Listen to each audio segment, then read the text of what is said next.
Hello. कल tables याद कर लिए, क्यूब्स याद कर लिए और स्क्वायर्स याद कर लिए।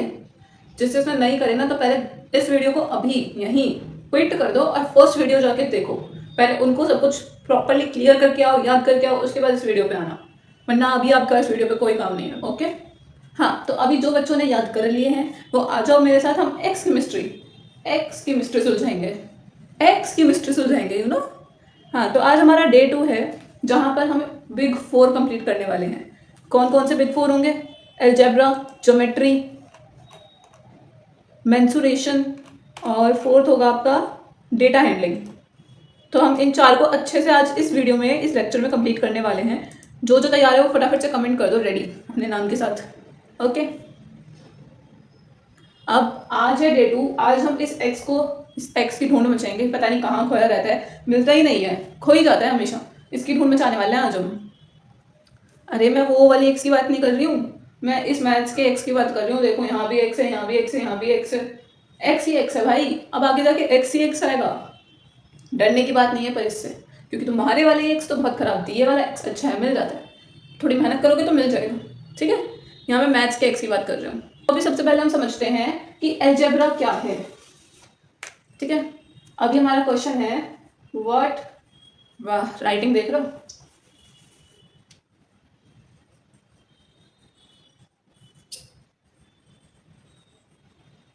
What is algebra? जिसको पता है वो फटाफट से अपने अपने नाम कमेंट कर दो, और जिसको नहीं पता वो यहाँ फोकस कर लो। तो एल्जेब्रा क्या है? एल्जेब्रा एक अल्फाबेट है। क्या है भाई? जो जो मैंने तुम्हें नोट्स में नहीं गिवन है वो साथ साथ लिखते जाओ, क्योंकि कुछ पॉइंट्स मैंने जानबूझ के छोड़े हैं ताकि आप क्लास के साथ उनको नोट डाउन करो और आपके दिमाग में साथ साथ बैठ जाएं। तो एल्जेब्रा क्या है? एक टाइप का अल्फाबेट है। कौन सा अल्फाबेट? अल्फाबेट वही जो जिसकी हम शुरुआत से बात करते हुए आ रहे हैं। अरे वही तुम्हारी एक्स, अरे नहीं मतलब मैथ्स की एक्स यार, समझते नहीं हो, मैथ्स की एक्स। हाँ, तो अभी देखो, पहले मुझे ये बताओ लाइक टर्म्स क्या होते हैं। आप लोगों ने बचपन से पढ़े होंगे लाइक टर्म्स, पढ़ा होगा लाइक टर्म्स के बारे में। तो लाइक टर्म्स ऐसे टर्म्स होते हैं जो एक ही बिरादरी के होते हैं, एक ही, मान लो एक ही टीम के होते हैं, एक ही टीम के मेंबर्स। ठीक है, अभी जैसे आपके पास 2 एप्पल हैं, ठीक है, फिर आप 3 एप्पल और ले आए, तो आपके पास कितने एप्पल हो गए? इनको प्लस करोगे ना, 5 एप्पल हो गए। ठीक है, लेकिन अगर मैं बोलूँ 2x plus 3y is equals to 5xy, ये होगा क्या? क्या लगता है, ये होगा? नहीं भाई, ऐसा नहीं होता है। हम अनलाइक टर्म्स को कभी भी ऐड नहीं कर सकते। कौन सी टर्म्स को? अनलाइक टर्म्स को। ये क्या है हमारी? ये है हमारी अनलाइक टर्म्स, क्योंकि इसमें 2 वेरिएबल आ गए। वेरिएबल क्या होता है अभी बताती हूँ, पहले ये समझो। लाइक टर्म्स थी सेम, यानी कि 2 के पास भी सेम अल्फाबेट और 3 के पास भी सेम अल्फाबेट, तो हमने इनको ऐड कर दिया। लेकिन अनलाइक टर्म्स में क्या होता है, 2 के पास भी डिफरेंट, 3 के पास भी डिफरेंट, तो हम इनको ऐड नहीं कर सकते। Got it? मान लो ये 2 एप्पल हैं और फिर ये 3 ऑरेंज हैं, तो आप एप्पल और ऑरेंज को कभी प्लस कर सकते हो? हाँ, आपको अगर ये पूछा जाए कि आपके पास कितने फ्रूट्स हैं, तो आप ये लिख सकते हो कि हाँ 5 एप्पल और फ्रूट्स हैं, टोटल फ्रूट्स हमारे पास 5 हैं। लेकिन आपके पास ये तो नहीं है ना कि एप्पल और ऑरेंज को बिल्कुल मिक्स कर दिया आपस में, ऐसा तो नहीं हो सकता। आपके पास 5 फ्रूट्स हैं, लेकिन एप्पल और ऑरेंज को आप मिक्स थोड़ी कर सकते हो। एप्पल को ऑरेंज या ऑरेंज को एप्पल थोड़ी ना कह सकते हो, लेफ्ट को राइट और राइट को लेफ्ट थोड़ी ना कह सकते हो, है ना। चलते हैं वेरिएबल और कांस्टेंट के टॉपिक पे। अभी अलजेब्रा तो हमने समझ लिया, अब वेरिएबल और कांस्टेंट पे चलते हैं। वेरिएबल क्या होता है? वेरिएबल वो है जिसकी वैल्यू चेंज होती रहती है, जिसकी वैल्यू अननोन होती है।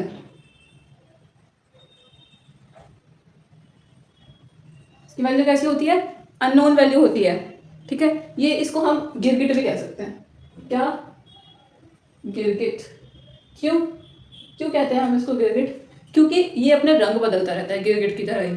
कभी ये एक्स बन जाता है, कभी ये वाई बन जाता है, कभी ए बन जाता है, कभी बी बन जाता है। मतलब कि हमारे जितने भी अल्फ़ाबेट्स हैं वो हमारे मैथ्स के लिए वेरिएबल्स हैं। क्या हैं?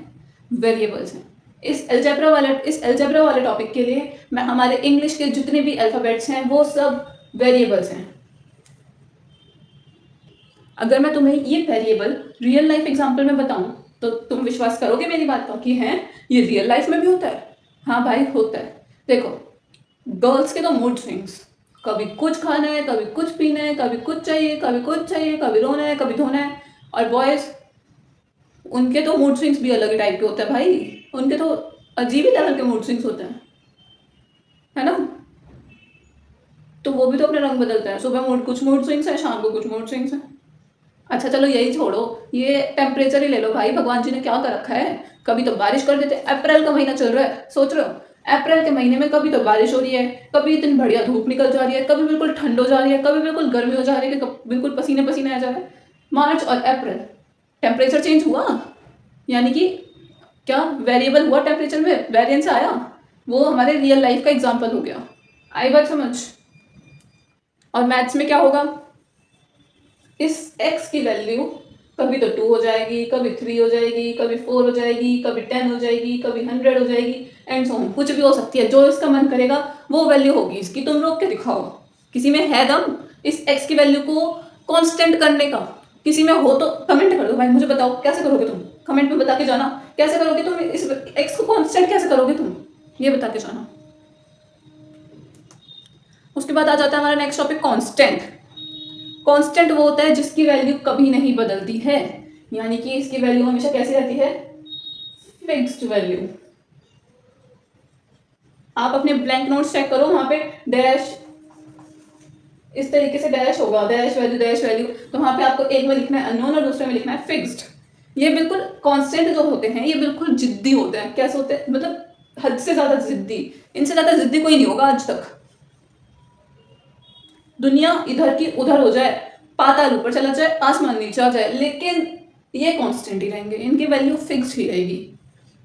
जैसे कि -5, -10, -11, -3/2, +3/2, 7, 7/2, 2.5, 5.7, कुछ भी वैल्यू, यानी मैथ्स की न्यूमेरिकल वैल्यू कोई भी हो, इन रियल नंबर्स में जितनी वैल्यूज होती हैं वो सब हमारी कांस्टेंट है, ठीक है।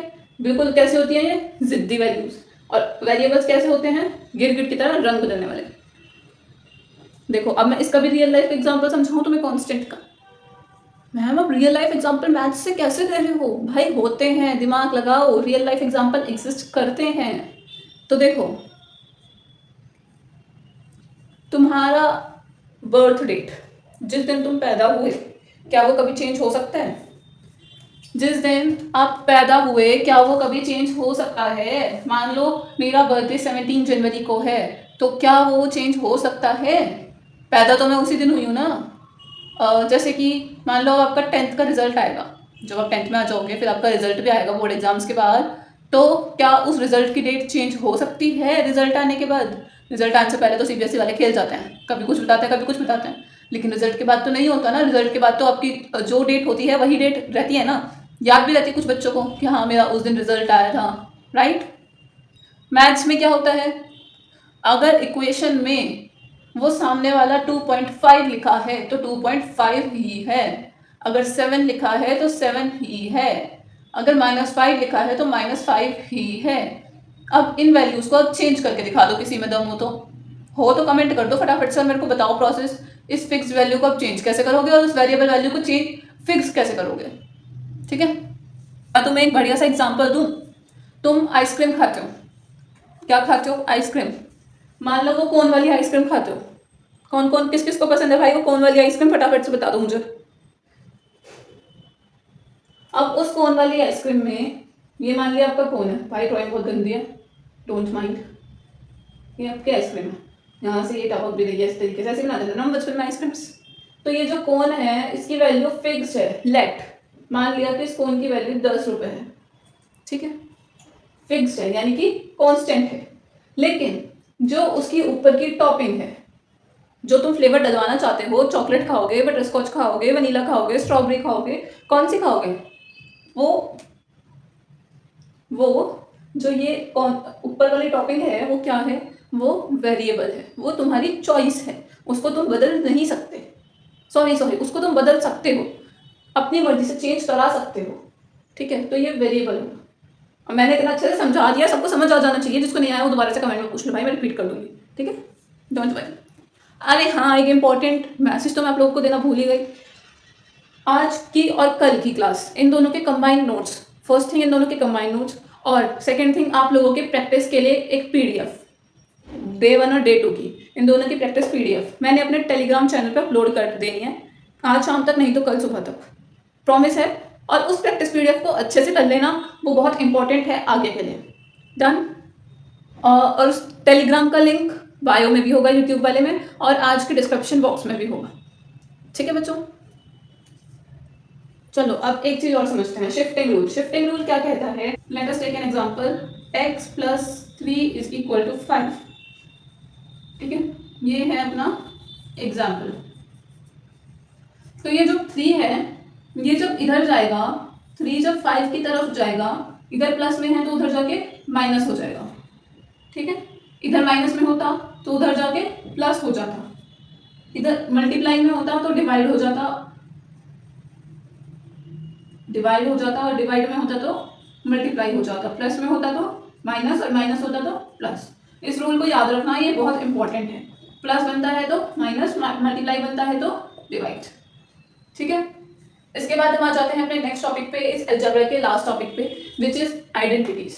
ये 4 आइडेंटिटीज बहुत ज़्यादा इंपॉर्टेंट है, सब बच्चों को याद होनी चाहिए। First thing.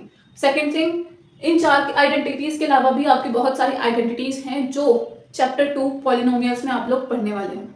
ठीक है, तो अभी पहले हम इन 4 को देख लेते हैं। ये चारों आइडेंटिटीज बहुत बेसिक आइडेंटिटीज हैं जो सबको याद होनी चाहिए, और मे भी कुछ बच्चों को तो याद भी होंगे। ठीक है, तो अभी पहले हम एक एक करके साइड में देख लेते हैं। फर्स्ट आइडेंटिटी है हमारी a + b का होल स्क्वायर। क्या बोलते हैं? a + b का होल स्क्वायर। देखो मैंने ब्रैकेट्स किस तरीके से लगाए हैं, और स्क्वायर कहाँ पे लिखा है, इंपॉर्टेंट है, नोट करो उसको, ध्यान दो। ये मैंने एक ब्रैकेट लगा दिया है, इसके ऊपर यहाँ पे स्क्वायर लगाया है। ठीक है, अब इसका स्क्वायर क्या होता है?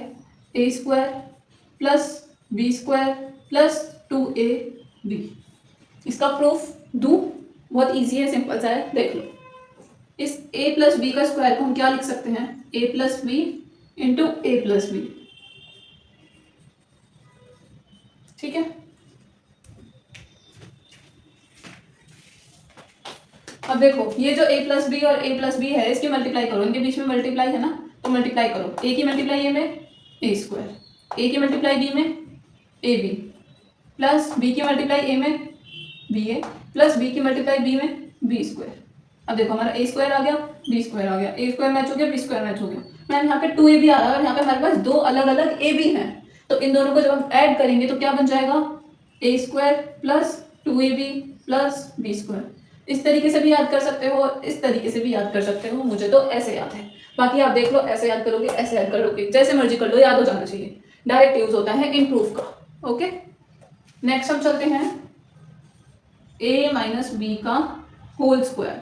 अब देखो इसमें डिफरेंस ज़्यादा कुछ नहीं होता इससे, a² + b² - 2ab। यहाँ पे प्लस होता है, यहाँ पे माइनस हो जाता है, प्लस वाले में प्लस होता है, माइनस वाले में माइनस होता है। Got it? तो अब हम चलते हैं इसके प्रूफ पे। प्रूफ क्या कहता है? a - b multiply a - b। Similar, बिल्कुल सिमिलर है, बस प्लस की जगह माइनस आ जाएगा कहीं कहीं पे। a² × a² a² × -b²। अब मैंने कल आपको एक प्रॉपर्टी बताई थी, वहां पे मैंने आपको क्या बताया था, साइन बार में मैंने आपको प्रॉपर्टी बताई थी। वो क्या बताया था कि प्लस की मल्टीप्लाई अगर हम माइनस में करते हैं तो क्या आंसर आता है? माइनस का आंसर आता है। बताया था ना, जिसको इसको याद है वो जल्दी जल्दी इसको सॉल्व कर लो, बिल्कुल सिमिलर तरीका है। ठीक है, तो a², अब a × -b, माइनस का ab, b × -a, माइनस का ba, माइनस माइनस प्लस। क्या बताया था? माइनस मल्टीप्लाई माइनस = प्लस, तो प्लस का b², तो क्या बन जाएगा? a² + b² - 2ab। Got it? आ गया सबको समझिए? अब थर्ड वाली पे चलते हैं। a² - b², ये क्या होता है? a - b और a + b। तो हम इस अभी तक हम LHS लेके चल रहे थे और RHS प्रूफ कर रहे थे, लेकिन इसमें हम RHS लेके चलते हैं और LHS प्रूफ करेंगे। a - b और a + b मल्टीप्लाई करो, a² + ab - ba + b², sorry -b²।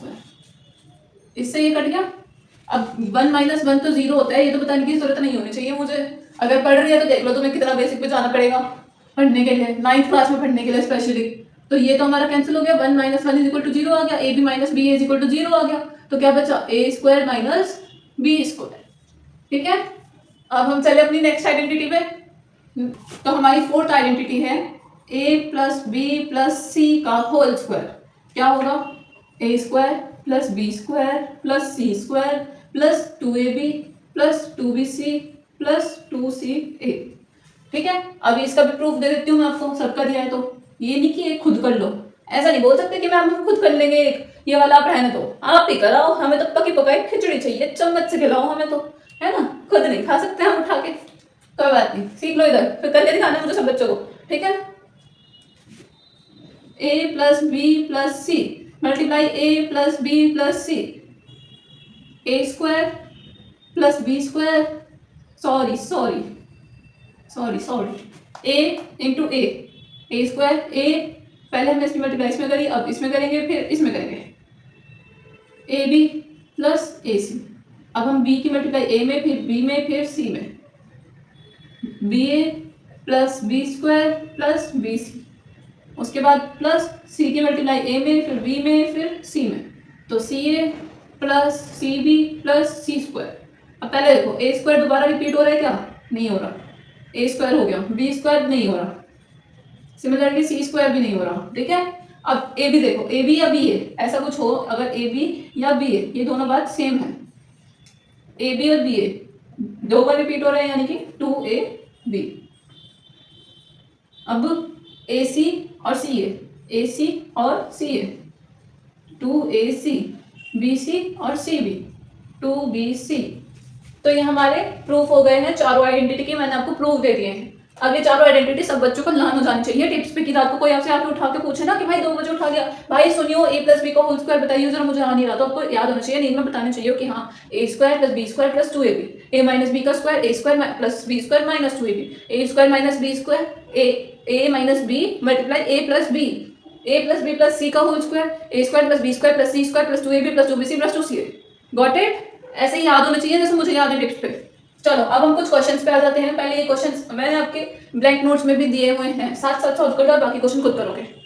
चलो अभी हमें x plus 5 is equal to 12, ऐसा मैंने आपको पीछे एग्जाम्पल भी दिया था, ये देखो, ये रहा वो एग्जाम्पल, है ना, मैंने इसको सॉल्व भी किया था, मैंने इसको सॉल्व नहीं किया लेकिन बताया तो था कैसे सॉल्व करते हैं। अब तक तो हो जाना, x plus 5 is equal to 12, तो यानी कि ये 5 जो है इधर प्लस में है, तो इधर जाके क्या हो जाएगा? माइनस, तो यानी कि x is equal to 12 minus 5, यहाँ पे साइन लगा दो इम्प्लाइज दैट का, इम्प्लाइज दैट x की वैल्यू कितनी आ गई? 7।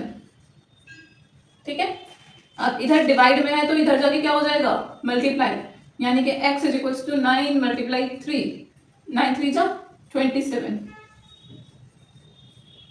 अब यहाँ पे आपको इसको पहचानना होगा कि ये क्या लिखा है, एक्स स्क्वायर माइनस 16। अब मैंने कल आपको स्क्वायर याद कराए थे, जिसने कर लिए होंगे उसका फायदा हो गया होगा, जिसने नहीं करे होंगे उनका नहीं हुआ भाई, जिसने कर लिए उसको समझ आ गया होगा कि अच्छा ये तो किसी का स्क्वायर है। किसका स्क्वायर है? ये 4 का स्क्वायर है, बताया था ना, 4 का स्क्वायर कितना होता है? 16। कैसे आया? 4 क्रॉस 4, 4 इंटू 4 इक्वल्स टू 16। तो यानी कि हम इसको क्या लिख सकते हैं? एक्स का स्क्वायर माइनस किसका? 4 का स्क्वायर। और इसकी आइडेंटिटी क्या होती थी ए स्क्वायर माइनस बी स्क्वायर की? एक्स ए स्क्वायर माइनस बी स्क्वायर की आइडेंटिटी कौन बताएगा? ए minus B, A plus B. तो ए की जगह एक्स और बी की जगह 4, एक्स माइनस 4, एक्स प्लस 4। हो गया दीदी, हो गया, ये तो बहुत ईजी था। अब जिसके तीनों राइट है वो फटाफट से अपने आप को फुल मार्क्स दे दो, जो इसका एक भी गलत है डीमोटिवेट मत हो, धीरे धीरे सीख लेंगे। ओके, तो अभी हमारा यहाँ पर पूरा फर्स्ट टॉपिक वाइंड अप हो चुका है। अब हम चलते हैं अपने नेक्स्ट टॉपिक पे, जिसको हमने नाम दिया है ज्योमेट्री। तो अपना सेकंड टॉपिक है geometry, lines and angles. Ma'am आप यहाँ पर बोर्ड पे कुछ भी लिखकर क्यों नहीं लाए हो? क्योंकि मैं आपको साथ साथ लिख के पढ़ाने वाली हूँ, यहाँ पर मैं आपको कुछ भी रटा रटाया नहीं देने वाली। तुम्हारी फिजिक्स और केमिस्ट्री तो मैनेज हो गई, मैनेज हुई नहीं है तो अब हम कर लेंगे, लेकिन ये ज्योमेट्री, ये इसको क्या बोलते हैं? अच्छा ये बताओ पहले, इसको क्या बोलते हैं? इसको बोलते हैं प्रोटेक्टर। देखो दिख रहा होगा प्रॉपरली, इसको हम बोलते हैं प्रोटेक्टर। एक डीबी होता है, वो मैं लाना भूल गई, मेरे पास है नहीं, अभी मिल नहीं रहा मुझे। ठीक है, ये हमारी क्या होती है? ये तो सबको पता होगा यार, बेसिक है। स्केल क्या होती है? स्केल। तो ज्योमेट्री को मैनेज कैसे करें यार? कोई तो हिंट दे दो मुझे, ज्योमेट्री को मैनेज करने का कोई तो तरीका बता दो यार। अभी एक्चुअली क्या है ना कि फिजिक्स और केमिस्ट्री को तो हम कर लेंगे थोड़ा बहुत हिल डुल के, थोड़ी प्रैक्टिस वैक्टिस करके। ये ज्योमेट्री कैसे होगी? लाइंस, एंगल, सर्कल, ऐसा लगता है सब दिमाग के ऊपर से जा रहा है। किस किस को लगता है कि टच होके भी नहीं निकला भाई, तो डायरेक्ट ऊपर से ही चला गया कि हाँ भाई थोड़ा टच हुआ हो फिर निकला हो सर दिमाग में से, ये तो डायरेक्ट निकल गया। किस किस को ऐसा लगता है ज्योमेट्री के बारे में? पहले मुझे बता दो।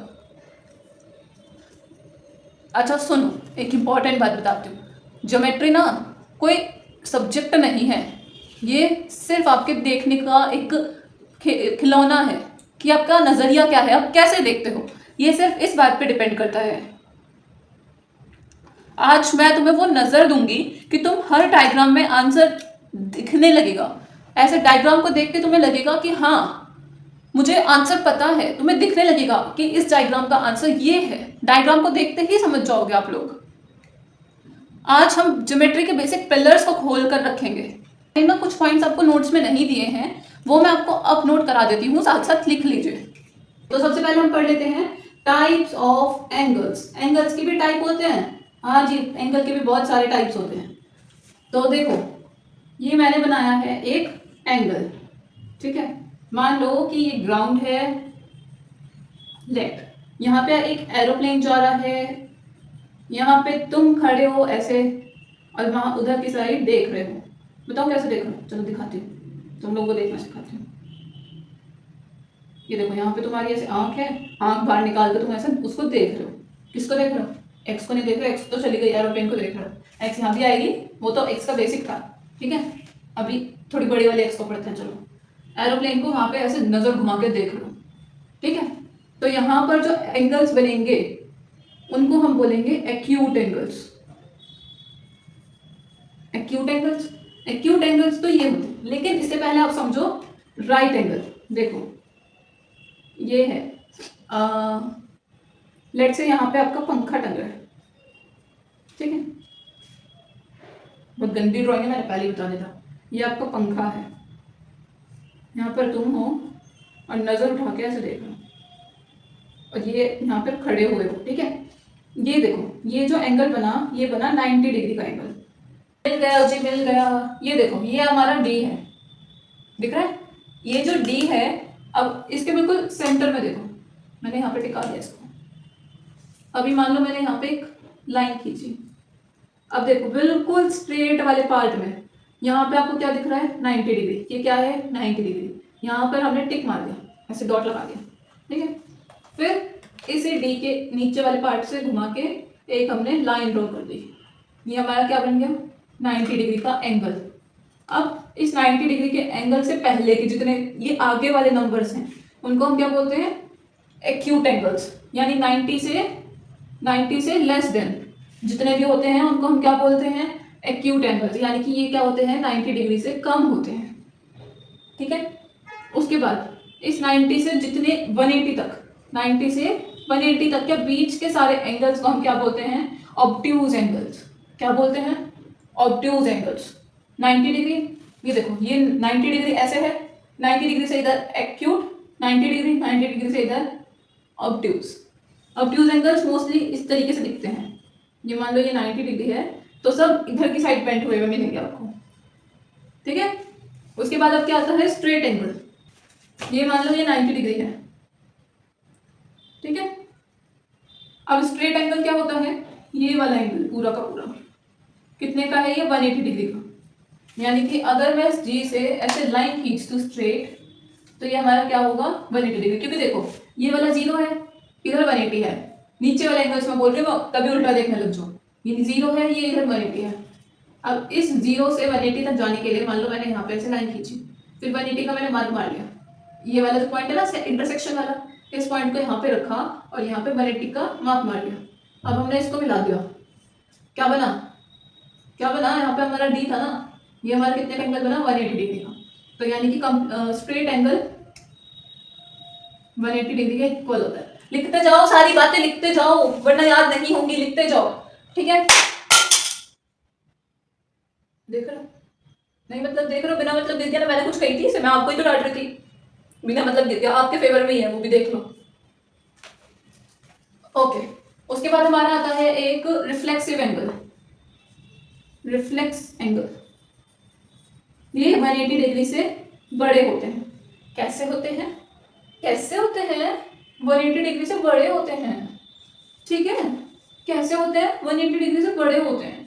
यानी कि ये मान लो ये लाइन है, ये हमारा 180 है, इस 180 से इधर के एंगल्स, ये वाले जितने भी एंगल्स होते हैं ये रिफ्लेक्स एंगल कहलाते हैं। Got it? उसके बाद लास्ट है हमारा कंप्लीट एंगल। कंप्लीट एंगल क्यों होता है? हाँ जी, क्यों नहीं होता है? जब वो जीरो से शुरू होकर जीरो पे ही आ जाए, यानी कि ये वाला पूरा पार्ट, यानी कि 360 डिग्री का एंगल। ये मैंने आपको नोट्स में नहीं दे रखा, लिख लो। हाँ जी, तो अब एंगल्स तो हमारे कंप्लीट हो गए। अब हम चलते हैं अपने दो और एंगल्स पे जिनको हम बोलते हैं कॉम्प्लीमेंट्री एंगल्स और सप्लीमेंट्री एंगल्स। स्पेलिंग गलत हो तो सही कर लेना, मेरी जिम्मेदारी नहीं है, तुम्हारी स्पेलिंग भी मैं ही ठीक करूँ। कॉम्प्लीमेंट्री और सप्लीमेंट्री एंगल्स। कॉम्प्लीमेंट्री एंगल्स क्या होते हैं? जब दो एंगल्स का सम 90 डिग्री के इक्वल होता है। जब दो एंगल्स का सम 90 डिग्री के इक्वल होता है, जैसे कि 30 + 60 90, 50 + 40 90,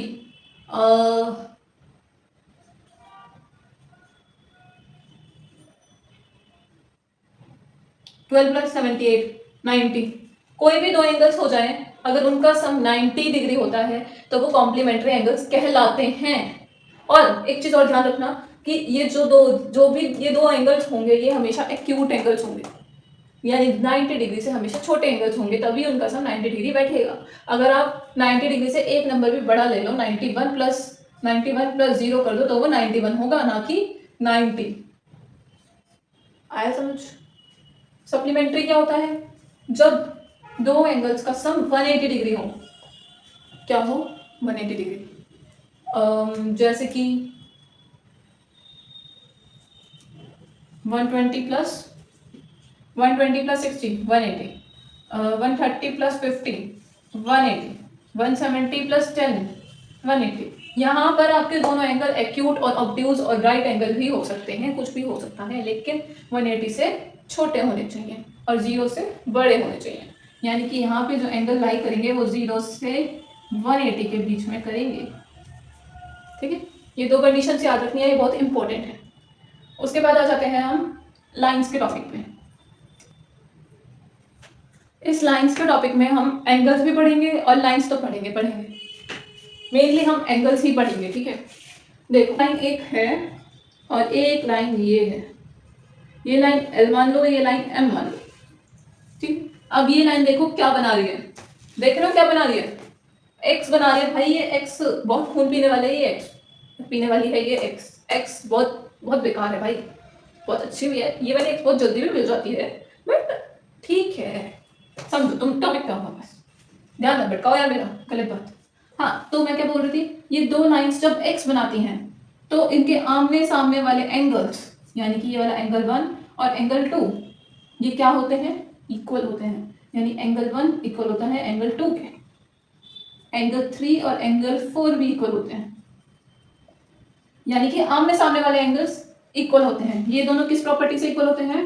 ये सब मैंने नोट्स में नहीं दिया हुआ है वाला टॉपिक, इसको लिख लो, लिख लो भाई, लिख लो लिख लो लिख लो। वर्टिकली अपोजिट एंगल्स, ये प्रॉपर्टी हमारे इसमें लगती है। मान लो ये हमारी एक लाइन है, स्ट्रेट लाइन। कैसी लाइन? Straight line. अब इस स्ट्रेट लाइन पे एक ऐसे कुछ भी लाइन बनी हुई है जिसको हम ट्रांसवर्सल बोलते हैं। क्या बोलते हैं? रिपीट करो मेरे साथ, ट्रांसवर्सल बोलते हैं। अब जो ये ट्रांसवर्सल लाइन है, इसके इधर वाला एंगल और इसके इधर वाला एंगल, इन दोनों का सम 180 होता है। यानी कि अगर मैं इसको x मान लूँ, इसको y मान लूँ, तो x + y का सम 180 होता है। कौन सी प्रॉपर्टी से? लीनियर पेयर की प्रॉपर्टी से। Okay, parallel lines. Railway track देखा है जिसपे ट्रेन चलती है? कैसे चलती है वो? कैसे चलती है? अरे हमें क्या करना है, हमें तो उस रेलवे ट्रैक से मतलब है। वो जो रेलवे ट्रैक होता है उसकी जो पटरियां होती हैं वो ऐसे स्ट्रेट होती हैं, पैरेलल होती हैं। अगर एक इधर है तो दूसरी भी उसके सामने बिल्कुल होगी, ना ऊपर ना नीचे, बिल्कुल उसके सामने पैरेलल होगी। क्या होगी? पैरेलल होगी। ये दो हमारी पैरेलल लाइंस हैं, नेवर एंडिंग लाइंस जिसको हम बोलते हैं। अब इसमें हमने एक ऐसे लाइन ड्रॉ करी, इसको हम क्या बोलेंगे, ट्रांसवर्सल लाइन। क्या बोलेंगे, ट्रांसवर्सल। ये जो ट्रांसवर्सल लाइन है, अब इस वाले स्ट्रक्चर में हम एंगल्स देख लेते हैं। इसमें भी एंगल होते हैं, क्यों नहीं होते, दिखते नहीं है। 1 2 3 4 5 6 7 8, इन सब के नाम होते हैं अलग अलग। बताऊँ, बताती हूँ। अब देखो, पहले हम पैरेलल लाइन समझ लेते हैं। ये जो दो लाइंस हैं, ये ऐसे दोस्त हैं जो हमेशा अपने सामने सामने तो रहती हैं, एक दूसरे का साथ तो देती हैं, लेकिन कभी मिलती नहीं है, मिलने नहीं चाहती एक दूसरे से, हमेशा एक दूसरे के दूर ही रहती हैं। ठीक है, इनको एक ट्रांसवर्सल लाइन कट कर देती है। हमारी मैथ्स में कर देती है, रेलवे ट्रैक पर नहीं करती है, मैथ्स में कर देती है। तो यहाँ पे एक अल्फाबेट दिख रहा होगा जिसको हम बोलते हैं जेड। जेड है यहाँ, क्यों नहीं है, देखो एक तो जेड ये रहा। अब इस जेड को, यहाँ पे जो एंगल है 1 और यहाँ पे जो एंगल है 2, ये जो एंगल 1 और एंगल 2 है, ये हमेशा इक्वल होते हैं। किससे होते हैं, ऑल्टरनेट इंटीरियर एंगल की प्रॉपर्टी से। जेड है तो ये क्या बन रहा है, एंगल 1 एंगल 2 के इक्वल है। अब देखो एक जेड ये ऐसे बन रहा है, उल्टा जेड इस तरीके से। तो वहां पे अगर हम इसको एंगल 3 और इसको एंगल 4 बोलने लग गए, तो एंगल 3 और एंगल 4 भी आपस में इक्वल होंगे ऑल्टरनेट इंटीरियर से। अब मान लो ये पैरेलल लाइंस हैं। अब देखो यहाँ पे एफ भी बनता है, ये एक इस तरीके से, ये जो एफ बना है इसमें ये वाला एंगल और ये वाला एंगल, यानी एंगल 4 और एंगल 5, सॉरी एंगल 5 और एंगल 6, एंगल 5 एंगल 6 के इक्वल होता है। किससे, कोरस्पॉन्डिंग से, कोरस्पॉन्डिंग एंगल की प्रॉपर्टी से। ठीक है, ऐसे ही एंगल 7 और एंगल 8 भी इक्वल होते हैं, और एंगल 9 और एंगल 10 भी इक्वल होते हैं, और एंगल 11 और एंगल 12 भी इक्वल होते हैं। और इन चारों एंगल्स में एक ही प्रॉपर्टी लगती है, कोरस्पॉन्डिंग एंगल थ्योरम। एंगल 1 और एंगल, जब z बनता दिखे तो क्या बना लगाना है, अल्टरनेट इंटीरियर। जब f बनता हुआ दिखे, देखो ये एक f, ये उल्टा f, ये और उल्टा f, मतलब उसका रिफ्लेक्शन, इधर भी दोबारा रिफ्लेक्शन। ठीक है, आई नो डायग्राम बहुत खराब हो गया, बट तुम्हें तो समझने से मतलब है। उसके बाद एक होता है सी, वही सी, यस ये सी।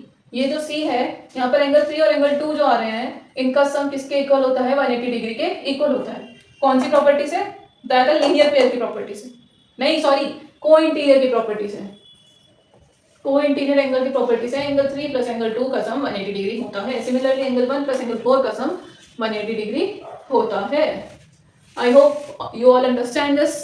ठीक है, मैंने कुछ क्वेश्चंस दिए हैं, आइडेंटिफाई द टाइप करके। तो बताओ 60-70 डिग्री कौन सा एंगल है, एक्यूट एंगल है, 90 डिग्री राइट एंगल है, 360 डिग्री कंप्लीट एंगल है, 180 डिग्री स्ट्रेट एंगल है, और 120 डिग्री ऑब्ट्यूज एंगल है। ठीक है, उसके बाद मैंने आपको दिया है आपकी पीडीएफ में कि अगर एक एंगल मैं अपनी तरफ से क्वेश्चन बता रही हूँ, उसमें डिजिट्स अलग है। ठीक, अगर एक एंगल 10 डिग्री है तो दूसरा एंगल निकालना है 10 डिग्री कॉम्प्लीमेंट्री में निकालना है। कॉम्प्लीमेंट्री में क्या करते हैं हम, 90 डिग्री होता है, तो 90 minus 10 is equal to X हो जाएगा, यानी एक्स प्लस 10 इक्वल टू 90 हो जाएगा ना। तो X is equals to 90 minus 10 हो जाएगा, एक्स की वैल्यू 80 डिग्री आ जाएगी। ठीक है, सप्लीमेंट्री में 180 के इक्वल रख देंगे इसी चीज को।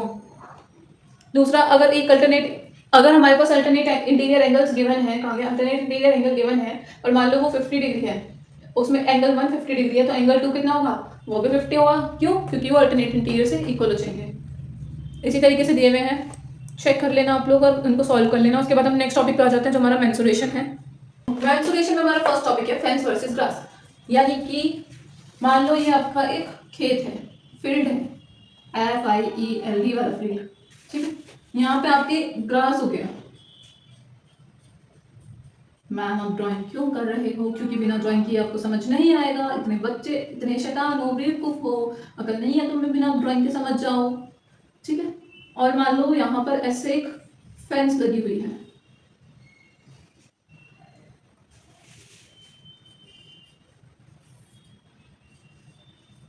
ठीक है, लेट करने में क्या जाता है आप लोगों का,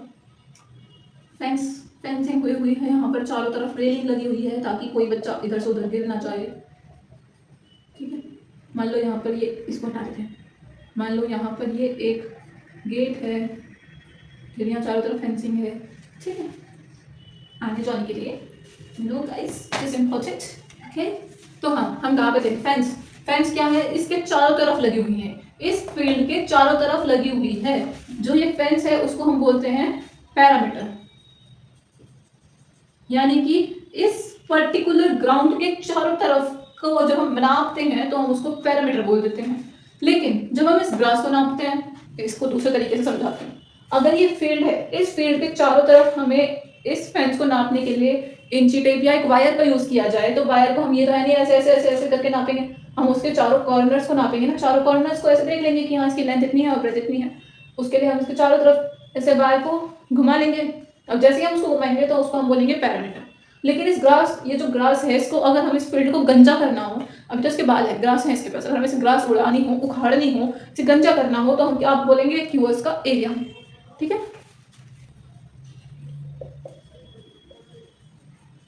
अभी हमारा नेक्स्ट टॉपिक है सर्कल।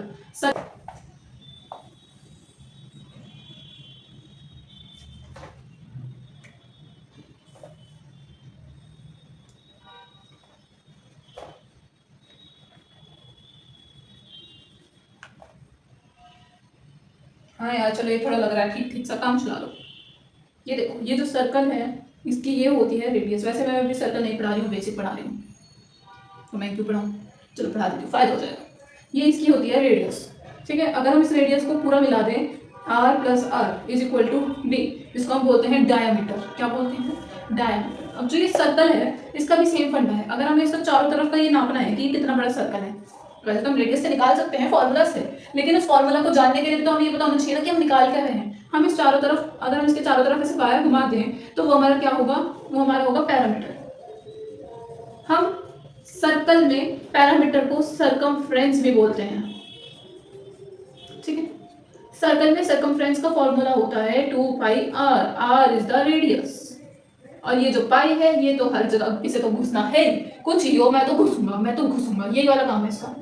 तो पाई की वैल्यू 22/7 या फिर 3.14 लेके सॉल्व कर सकते हैं आप लोग, इतना ही। हाँ एक चीज और, ये जो डायमीटर है इसका फॉर्मूला 2 इंटू रेडियस, या रेडियस का फॉर्मूला डायमीटर बाय 2, डायमीटर का हाफ। अब कुछ इंपॉर्टेंट फॉर्मूलाज हैं, जैसे कि कौन बताएगा मुझको, एरिया ऑफ रेक्टेंगल का एरिया कितना होगा, 2 into L plus B, length plus breadth. Sorry, ये तो पैरामीटर का होता है, लेंथ इंटू ब्रेथ होता है एरिया। तो पैरामीटर क्या होता है, 2 into L plus B. Circle का पैरामीटर क्या होता है, अभी बताया मैंने, 2 पाई आर। और सर्कल का एरिया क्या होता है, पाई आर स्क्वायर। स्क्वायर का पैरामीटर क्या होता है, क्या होता है 4 इंटू साइड। और स्क्वायर का एरिया क्या होता है, साइड का स्क्वायर। अब मुझे ये मत पूछना साइड का स्क्वायर क्या होता है, क्योंकि मैं तुम्हें फर्स्ट वाली वीडियो में याद करा चुकी।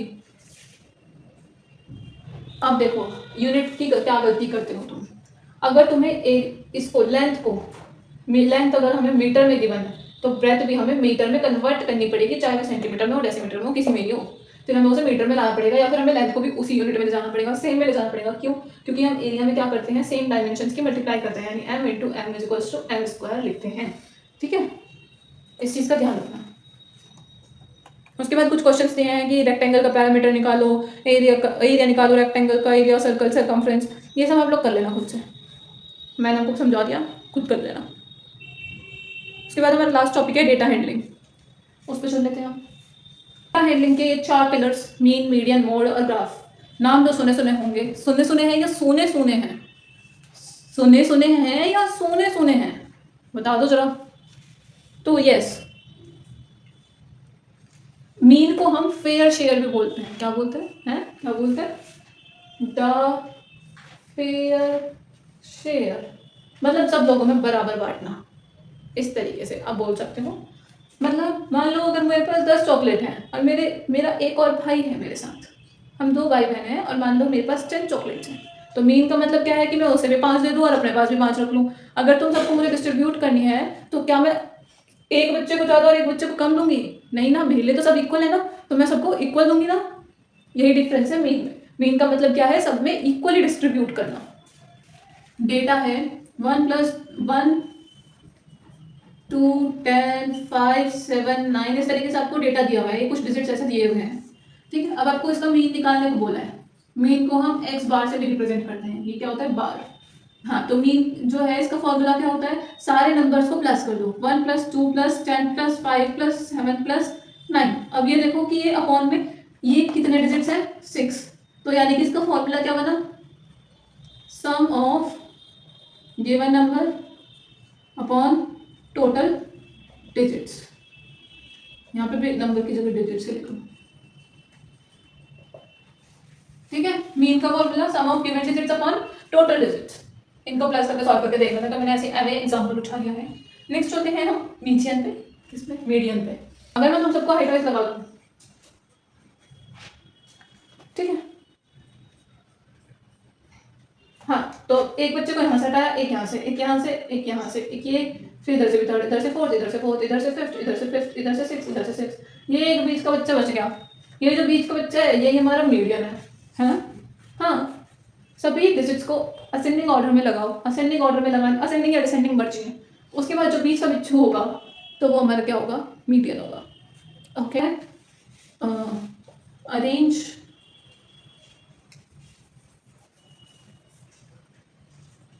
digits in ascending or descending order।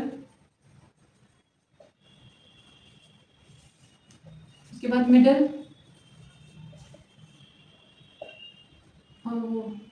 Digit is median. Mode क्या होता है, जो सबसे ज्यादा बार रिपीट होता है, यानी कि जैसे तुम्हारे एग्जाम में मार्क्स 0 आते हैं ना हमेशा, जैसे 0 कांस्टेंट, कांस्टेंट रहते हैं तुम्हारे मार्क्स, चेंज नहीं होते हैं, वेरिएंस नहीं आता है, वेरिएबल नहीं है, जैसे तुम्हारे कांस्टेंट हैं, बार बार ही रिपीट होते हैं। टेस्ट 1 में भी 0, टेस्ट 2 में भी 0, टेस्ट 3 में भी 0, सब में 0। इसकी फ्रिक्वेंसी इतनी ज़्यादा हो गई है तो ये हमारा क्या कहलाता है, मोड। यानी कि जो हाईएस्ट टाइम रिपीट करे अपने आप को, वो हमारा मोड होता है। ग्राफ हमारे दो टाइप के होते हैं, तो बार ग्राफ और एक पाई चार्ट। भाई प्लीज मेरी राइटिंग पर मत जाना, बहुत खराब आ रही है। सो बार ग्राफ किस टाइप के होते हैं, मान लो यहाँ पर आपको कुछ दिया हुआ है, यहाँ पे भी आपको कुछ दिया हुआ है, उसके साथ बार ग्राफ प्लॉट करना है। तो बार ग्राफ प्लॉट करने के लिए ये इस तरीके से हमें डब्बे बनाने होते हैं, ठीक है। इस टाइप का जो ग्राफ होता है हमारा बार ग्राफ होता है। पाई चार्ट ये हमारा सर्कल है, ओ बना नहीं है ढंग का, फिर से इसको हमने कुछ पार्ट्स में डिवाइड कर दिया है, तो ये हमारा पाई चार्ट होता है, पिज्जा के जैसा होता है। अब इसके जो ब्लैंक शीट में मैंने आपको क्वेश्चंस दिए हैं, उसमें फर्स्ट है मीन निकालना, सेकंड में मीन निकालना, थर्ड फोर्थ में मीडियन निकालना, फिफ्थ सिक्स में आपको मोड निकालना है, और सेवंथ में आपको बार ग्राफ ड्रॉ करना है। कर लोगे, कर लेना। बार ग्राफ का मैं एक एग्जांपल दूँ आपको ड्रॉ करने के लिए। मान लो आपके पास नंबर्स हैं 50, 60, 70, 80। आपका इसको बार ग्राफ ड्रॉ करना है। ये हमने लाइन बनाई, मान लो यहाँ पे 1 2 3 4 5 6, इधर 50, 60, 70, 80, ठीक है। तो आपको क्या करना है, पहला है 50, तो ये हमारा 50 हो गया यहाँ 2 तक। दूसरा है 60, ये हमारा 60 हो गया, फिर है 70। इस तरीके से हमारे ड्रॉ होते चले जाते हैं, जितने आपको यहाँ पे नंबर बोले उतने ड्रॉ हो जाते हैं, ठीक, कर लेना। तो हमने क्या क्या पढ़ा, क्या क्या पढ़ा। सबसे पहला टॉपिक क्या था भाई हमारा, एलजेब्रा। एलजेब्रा के बाद एलजेब्रा, ज्योमेट्री, तीसरा क्या था मेंसुरेशन, और चौथा क्या था डाटा हैंडलिंग। ये 4 टॉपिक इतने इंटरेस्टिंग वे में पढ़ा, आप लोगों को मजा आया होगा, और जिसको आया भाई वो कमेंट करते जाना प्लीज, ठीक है। इन सब की प्रैक्टिस पीडीएफ लेक्चर 1 की यानी डे 1 की और डे 2 की प्रैक्टिस पीडीएफ आपको टेलीग्राम चैनल पर मिलेगी। टेलीग्राम चैनल का लिंक आपको डिस्क्रिप्शन बॉक्स में मिलेगा और चैनल के बायो में भी मिलेगा, और तो उस चैनल को जाके जल्दी जल्दी सब लोग ज्वाइन कर लेना। आज की वीडियो के लिए इतना ही। अब हम मिलेंगे डे 3 में फिजिक्स के बेसिक्स के साथ। तो अभी के लिए बाय बाय।